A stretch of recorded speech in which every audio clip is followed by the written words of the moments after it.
জীবনের লক্ষ্য স্থির রাখা আবশ্যক, কারণ লক্ষ্যহীন জীবন মানুষকে ভুল পথে চালিত করে।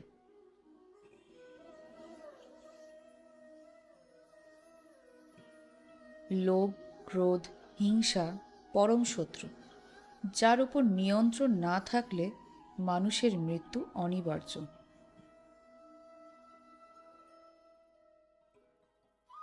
ইন্দ্রিয় থেকে প্রাপ্ত আনন্দ প্রথমে অমৃতের মতো মনে হলেও শেষ পর্যন্ত এটি বিষের ন্যায় ক্ষতিকারক হয়ে ওঠে, যা কেবল জীবনকে পাপে পরিপূর্ণ করে।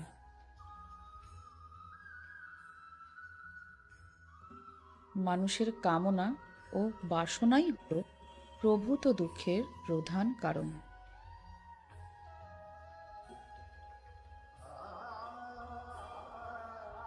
জন্মের সাথেই মানুষের মৃত্যু নির্ধারিত, তাই নিজের কর্ম করো, যা অনিবার্য তার জন্য দুঃখ করো না।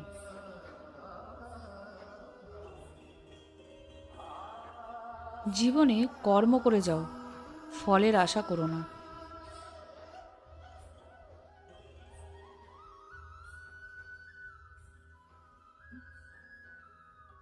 মনের স্থিরতার জন্য শান্তি, ভদ্রতা, নীরবতা, আত্মসংযম এবং পবিত্রতার শিক্ষা গ্রহণ করা আবশ্যক।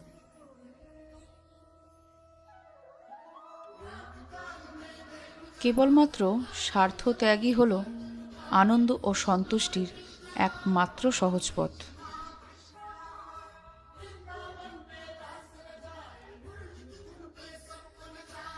সময় হলো সর্বশক্তিমান, তাই কখনো সময় নষ্ট করো না।